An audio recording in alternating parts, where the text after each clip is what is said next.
Então, gente, nós vamos falar hoje sobre relações ecológicas, que elas conversam muito com o que a gente já está falando faz três aulas, né? Quatro aulas, que é da ecologia, né? Da relação entre os indivíduos e das espécies dentro de um ecossistema, dentro de uma comunidade.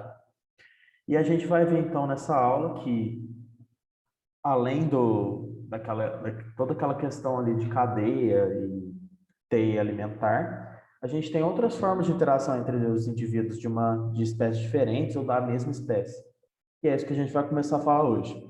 Vai terminar amanhã, provavelmente.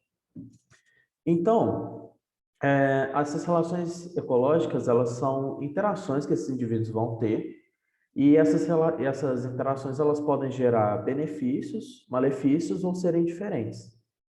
E a partir daí a gente pode classificar essas relações ecológicas entre harmônicas ou desarmônicas, que então as harmônicas podem gerar benefício para pelo menos um dos lados, para os dois lados ou para um só deles e a outra parte é indiferente.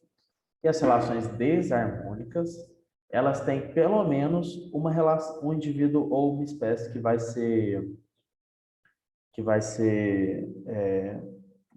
sofrer um mal, né, ou ser prejudicado. E essas relações ecológicas também podem ser intraespecíficas, quando elas são dentro de uma mesma espécie, e interespecíficas, quando elas ocorrem entre espécies diferentes. E aí a gente também sabe que existem espécies que só sobrevivem graças a essas relações ecológicas, como a gente vai falar, por exemplo, do mutualismo obrigatório, e E vai ter espécie que não precisa dessas relações ecológicas, mas ela vai trazer um certo benefício. Então, vamos começar com as relações que são harmônicas, ou seja, trazem benefícios e ocorrem dentro de uma mesma espécie. Então, a primeira que a gente vai falar são de colônias. As colônias são, na verdade, associações entre os indivíduos de uma mesma espécie e que essa associação ela tem obrigatoriamente uma união anatômica. O que é uma união anatômica? Esses indivíduos vão ficar agregados, vão ficar parecendo como se fosse um animal ou um organismo só, entende? Então a gente vê aqui do lado esquerdo uma caravela portuguesa. Quando a gente olha pela primeira vez ali, a gente fala, pô, uma água viva e é um indivíduo só. Mas na verdade não. Ali a gente tem vários indivíduos que se agruparam e cada um tem uma função diferente e uma forma diferente ali de cooperar para que essa espécie, esse organismo que acaba se formando, né, a caravela portuguesa, tenham um sucesso ali na sua sobrevivência. Então, a gente chama de heteromorfas as colônias do tipo da caravela portuguesa, que os indivíduos têm diferentes formas, diferentes funções, mesmo sendo da mesma espécie.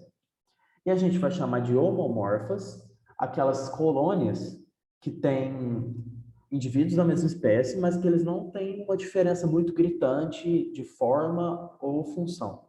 Isso ocorre nos corais e nas cracas. Cracas são parece uma sujeirinha que fica no casco de navio, na casca da tartaruga, que são animais que se associam ali para poder sobreviver melhor, assim como os corais. E os corais a gente nem associa, né? Nem acha que é animal porque eles não se movem, mas são. A Marina vai falar disso para vocês. Então, depois a gente tem a sociedade. A sociedade a gente está mais acostumado a ver no nosso dia a dia, porque as abelhas, a gente sempre ouve que as abelhas vivem em sociedade, tem cooperação e tal.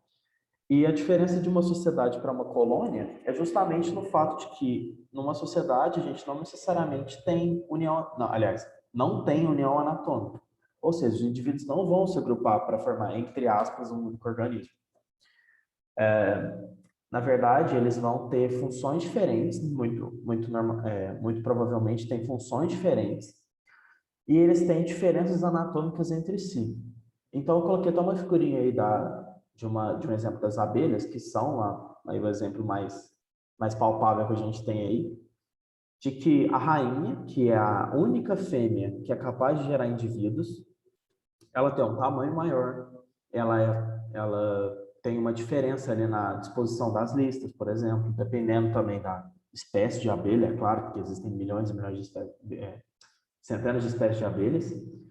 E a gente vai ter o zangão, que tem que é o único macho sobrevivente, né? E ele tem função de doar o espermatozoide para poder ter a formação ali do zigoto e de novas abelhas ali para comer. E as operárias que a gente vê no cotidiano, que são aquelas que elas são todas estéreis e elas têm função de sair da colmeia para poder trazer alimentos para trazer pólen para dentro da colmeia. E esse pólen vai servir para formar a cera, que forma ali os gominhos ali da colmeia, e também funciona como um mecanismo de proteção ali para a rainha. E também forma o mel, né, que a gente conhece, tem aí todo mundo já conhece, tem em casa e tal, que é uma mistura ali de frutose, glicose, que as abelhas vão produzir. Aí eu também trouxe ali os cupins e as formigas, que têm uma relação bem parecida. Então, a gente pode falar que sociedades são bastante comuns em indivíduos, em insetos, né? Em espécies de insetos. E a gente vai até ver mais para frente que tem uma relação ecológica que vem diretamente aí nesse ponto da abelha com o ser humano, da relação entre a abelha e o ser humano. Então, vamos passar. Alguma dúvida, galera, até agora? Ou tranquilo? Se alguém tiver dúvida, fala aí no chat. Então, vamos passar aí para as relações desarmônicas intraespecíficas. A primeira que eu trouxe aqui é o canibalismo. No canibalismo, a gente vai ter, então, um indivíduo se beneficiando e um outro indivíduo que vai ter, obviamente, a morte, que não é uma coisa muito legal, né? E aí, o canibalismo, como todo mundo sabe, é um indivíduo que se alimenta de um outro indivíduo da mesma espécie. E isso, na verdade, em alguns casos na natureza, eles têm uma função específica. Por exemplo, nos louva-a-Deus, as fêmeas costumam ingerir a cabeça do macho depois da cópula para ter uma energia necessária para a postura de ovos depois, para a formação do zigoto e tudo mais. Mas também tem, por exemplo, a falta de alimento pode causar o canibalismo, né? A gente começou a observar há uns 3 ou 4 anos que alguns lugares da Antártida a gente já tem canibalismo entre os ursos polares, que pela falta de comida, pelo desgelo das calotas, eles estão perdendo o acesso aos alimentos e com isso eles são forçados a ingerir indivíduos da mesma espécie, que é uma coisa muito grave e é mais uma forma do homem de mostrar que o homem tem sim um impacto muito grande na natureza, gerando até comportamento estranho numa espécie que a gente conhece há muitos e muitos anos e só agora começou a apresentar esse tipo de coisa. Então a gente tem que sempre relacionar isso na ecologia, né? Eu falei para vocês. Então vamos lá. Competição entre uma mesma espécie. A competição, ela pode, aqui eu coloquei de duas formas, né? Ela pode se apresentar como uma forma. É mais uma forma, né, João, de contribuir para levar eles à extinção, porque eles já sofrem tanto aí com o degelo, a gente sempre vê imagem de urso nadando e morrendo de cansaço e tal. Mas é mais uma coisa que realmente pode impactar aí para os nossos filhos ou para os nossos netos não saberem o que é o urso polar. Muito triste mesmo. E aí a gente passa para a competição. Então, a competição ela pode sim trazer um benefício para uns indivíduos que, por exemplo, vence uma batalha ali por exemplo, 2 rinocerontes que estão ali se degladiando para conquistar uma fêmea e tal. Pode ser que um desses indivíduos saia morto, pode ser que um desses indivíduos saia muito ferido, pode ser enquanto a outra parte não sai, mas também pode acontecer entre os dois indivíduos. Um sai morto, o outro muito, muito ferido, ou os dois muito, muito feridos. E isso pode proporcionar uma característica negativa para ambos, né? Então, por isso que eu coloquei ali, não sei se vocês separaram, eu fui colocando mais e menos para vocês irem associando. Então, e aí eu coloquei mais e menos de um lado e menos do outro, porque pode acontecer dessas duas formas. E aí isso acontece muito na natureza, principalmente quando a questão é parceiro sexual, e também quando a gente tem um aumento muito grande da densidade populacional, isso começa a gerar uma competição por espaço, por alimento, entre os indivíduos da mesma espécie, ou às vezes até do mesmo bando. É muito comum em leões, inclusive. Leões brigarem por falta de comida, porque entre aspas, o harém do leão ficou muito grande, com muita leoa, e isso começa a gerar uma competição. Então, falamos ali de relações intraespecíficas desarmônicas, vamos passar para as harmônicas, só que interespecíficas. Alguma dúvida aí no último tópico, galera? Se alguém tiver dúvida, pode falar aí no chat. Então, aí, a primeira que eu coloquei para vocês é protocooperação, que também é chamado por alguns autores de livro didático e de vestibular também de mutualismo não obrigatório. Aliás, mutualismo facultativo, ou não obrigatório, mesma coisa. Que nessa protocooperação as duas espécies são beneficiadas. Só que, se essa relação ecológica não acontecer, isso não vai ser tão prejudicial para a formação de novos indivíduos da espécie, para a sobrevivência de um indivíduo de uma espécie, nem de outro. Só que é interessante para esses indivíduos que eles mantenham essa relação aí, entre aspas, de mútua cooperação, né? Para que seja mais fácil a sobrevivência deles. Então, eu trouxe aqui do lado esquerdo o anu, que é esse pássarozinho que está aí no lombo do búfalo, que ele costuma comer os carrapatinhos, os insetos que ficam ali no dorso do animal ou em outras partes do animal, o que isso ajuda que evita com que o gado também, o búfalo, ele fique com uma infecção, uma doença causada por esses parasitas, ou mesmo que, sei lá, se livre mesmo dos parasitas, né? E aqui do lado direito, o vestibular às vezes costumava cobrar mais, até uns anos atrás, esse caso aí, mas ficou meio batido, aí eles largaram de mão. Mas eu acho muito legal. Que é o caranguejo eremita, que esse caranguejo, ele vive nas profundezas, mas como todo caranguejo, né, vive ali no assoalho do oceano. E ele, ao contrário da maioria dos caranguejos que a gente conhece, ele não tem uma carapaça tão rígida. Isso faz com que ele seja meio desprotegido dos predadores. Então, o que ele faz? Ele entra dentro de conchas abandonadas de outros animais e ele fica ali dentro, vai utilizando e vai trocando essas conchas conforme a necessidade. E aí as anêmonas, elas ficam incrustadas ali nessa concha e elas continuam ali e não tem malefício nenhum. Inclusive tem um benefício, que é para eles, para a anêmona do mar. A gente tem uma relação aí porque ela vai ter mais mobilidade, então ela vai ter mais chance de disseminar ali seus materiais reprodutivos. E para o caranguejo eremita, ele tem uma proteção maior, porque as anêmonas do mar, elas têm uma um tipo celular que chama coanócito. Coanócito é o que faz dar choque, inclusive, entre aspas, choque, né? Que é, na verdade, uma queimadura, que a gente tem, inclusive, nas águas-vivas, que também são quinidários, do mesmo grupo aí das anêmonas. E vamos lá, então. A outra, que é a outra relação parecida com a protocooperação ou mutualismo não obrigatório, é o mutualismo obrigatório. Essa interação acontece da mesma forma, dois indivíduos de espécies diferentes, eles têm uma relação de cooperação mútua, só que a diferença para a anterior é que eles precisam disso para sobreviver.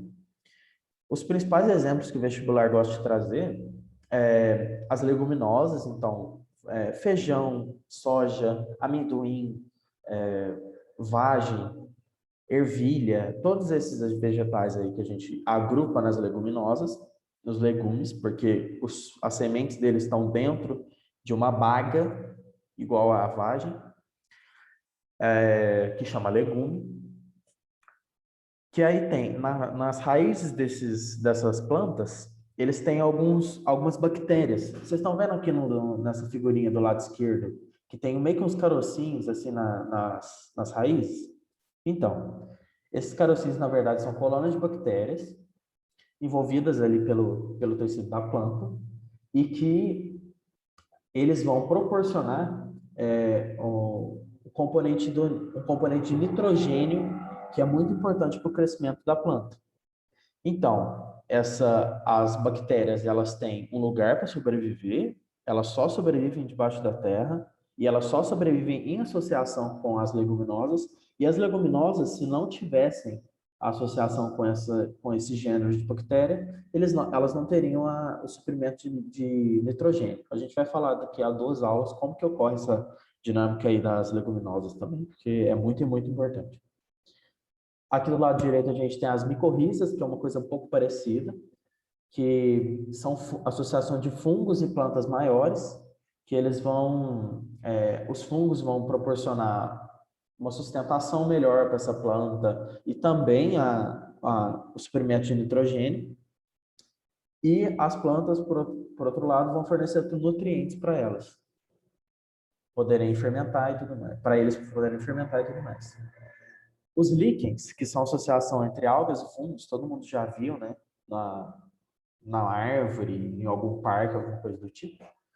Que é aí que acontece? As algas, porque são seres fotossintetizantes, ou seja, produzem o próprio alimento, elas vão fornecer, então, alimento para esses fungos, e em troca, os fungos vão fornecer mecanismos de proteção a elas. Esse mecanismo de proteção garante, por exemplo, a sobrevivência de líquens em alguns lugares inóspitos como desertos e tudo mais. E esses líquens, eles têm importância ecológica muito, muito grande, porque eles são indicadores de poluição. Tanto é que no centro das grandes cidades é muito incomum a gente ver líquens nos troncos das árvores, porque eles não costumam se dar bem em ambientes com muita poluição, com muita fuligem e tudo mais. Então, guarda isso, que às vezes o Enem gosta desse tipo de coisinha assim. Associar uma poluição ou algum impacto do homem com uma coisa ecológica, ou com uma espécie, uma relação mutualística e tudo mais. Agora a gente tem o comensalismo.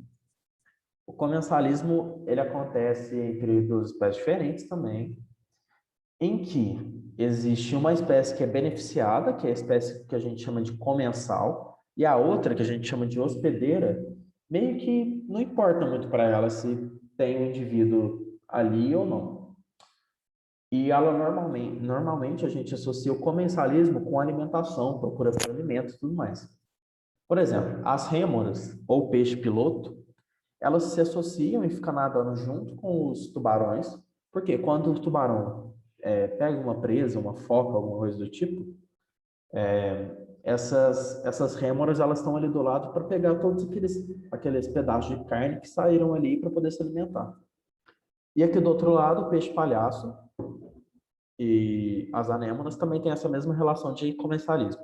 Para as anêmonas, pouco tanto faz como tanto fez os peixes-palhaços estarem ali associados, porque eles produzem um muco que dá proteção contra as queimaduras das anêmonas, e o peixe-palhaço consegue se camuflar ali dentro para poder pegar o alimento, e por isso ele se beneficia dessa relação. E as anêmonas, para elas, é indiferente. Um tipo parecido de relação ecológica é o inquilinismo. Para lembrar dessa aqui, eu sempre gosto de lembrar de inquilino mesmo. Quando a gente aluga um apartamento, por exemplo, a gente fala que a gente é um inquilino do proprietário. Então, ele é muito parecido com o comensalismo, como eu falei, só que normalmente a gente sempre vai falar normalmente não, a gente só fala de inquilinismo quando a gente está falando de território ou, entre aspas, de um abrigo para uma determinada espécie. Então, eu trouxe aqui à esquerda o peixe-agulha e o pepino do mar, que é um negócio menos palpável, mas aqui do lado direito, eu trouxe o epifitismo, que é um tipo específico de inquilinismo. Todo mundo tem, às vezes a avó tem uma orquídea, a avó é uma flor, né, gente? Minha avó, pelo menos, nossa, é a doida das orquídeas, cara. Tadinha. Adora. Orquídea, bromélia, tem de tudo. E aí, essas orquídeas, essas bromélias, vocês já perceberam que elas, por exemplo, soltam, quando ela não está em vaso, pelo menos, ou quando está num vaso, assim, do lado da parede, ou encostado na parede, elas normalmente soltam as raízes e vai subindo, assim, o muro. Justamente porque, na natureza, elas fazem isso. Elas se associam às grandes árvores, às grandes copas, e elas ficam nos galhos que estão mais lá no topo. Por quê? Porque isso faz com que elas sejam capazes de ter uma incidência de absorção, ter uma absorção de luz melhor. Porque pensa bem, numa mata fechada, como, sei lá, a Amazônia ou a Mata Atlântica, a gente não tem a possibilidade de entrada de luz muito forte, muito incidente lá no fundo, lá embaixo, lá no solo. Então essas plantas se adaptaram para poder ficar sempre subir e se desenvolver mais no topo das árvores, justamente por esse fato aí. Vai melhorar a fotossíntese dessas plantas e tudo mais. É até por isso que as pessoas normalmente falam que orquídeas não gostam muito de lugar, não gostam de lugar muito luminoso, né? Porque, por exemplo, se você está embaixo de uma copa de uma árvore, tem um monte de folha em cima de você. Então, nunca vai bater sol direto nas suas folhas. Mas vai bater o suficiente para você sobreviver. Coisa que não aconteceria se ela estivesse lá no solo. Então, eu achei que não ia dar tempo de eu falar das relações interespecíficas desarmônicas e não coloquei aqui nos slides, certo? Então, hoje nós ficamos por aqui. Foi rapidíssimo, mas aí amanhã a gente faz uma. Nossa, eu falei muito rápido, sempre faço isso. E aí amanhã a gente faz então as relações desarmônicas rapidão, porque aí a gente passa mais rápido por esse tema. E aí depois a gente já faz uma bateriazinha de exercício que nem a gente está acostumado fazer no fim das aulas. Pode ser? Sobre o tema todo. Então, por hoje é só, galera. Soltar vocês aí 15 minutinhos mais cedo, né? E é isso.